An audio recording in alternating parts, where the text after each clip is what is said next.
This is my Illawarra plum, or a brown or a plum pine, Podocarpus elatus, large native Australian pine, endemic to the east coast of Australia. In the wild it can reach 36 metres tall, but it's usually around 12 metres tall in cultivation. Rounded seed sits on an edible plum-like fruit, moderately frost and drought tolerant, enjoying deep, moist, well-drained soil in sun or part shade. Trees take 5 years to bear a productive crop of fruit, which occurs in autumn and winter. Valued for its brown softwood timber used in furniture, joinery, boat planking, lining and saltwater piles. So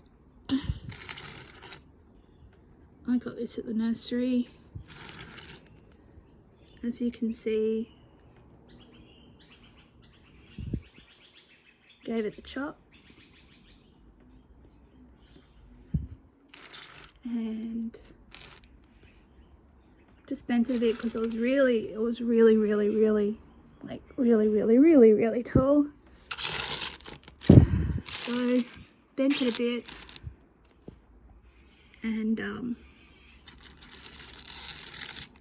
I'm looking after it through the winter. And no doubt in the spring it'll need a repot. But I got this from Newcastle Wildflower Nursery, and I trust them, so, and it wasn't like pot bound, so it can wait for spring. I had it for a little while, like a couple of months. Yeah, so basically chopped it, created a new leader, and I have a second, well really that's a first branch, which I've left alone,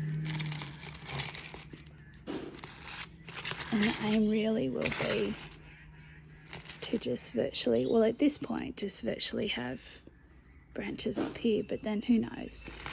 I can't really get in there properly to clean up that cut, but I'll do that when I take off the wire. This has been wired twice, like it had that big thick wire higher, but then I chopped it off there, so, but I didn't want to take away that wire. Oh, and then I added that wire there for the new leader, so I can't, the wire's over that, so when that goes away, I couldn't take that off because it hadn't, like, it was too Australian native, they're pretty stiff. So I'm keeping that there, and you can see that the wire is pretty loose, so there's no reason why I can't leave that heavy wire there sort of indefinitely, really, because I've heard that Australian natives are known for popping back the way they want it to be after you take off the wire. So I'm just being quite conservative here, and just see what happens. I put that shoot in there, that cutting in there, and it's still alive. So I've just given it a, even though it's winter, I have given it a light feed, and I will put it up there against the fence. This is my south facing courtyard, so I'm sort of tossing up between putting it in the north facing sauna and the south facing courtyard. I might put it up against the fence because it might get some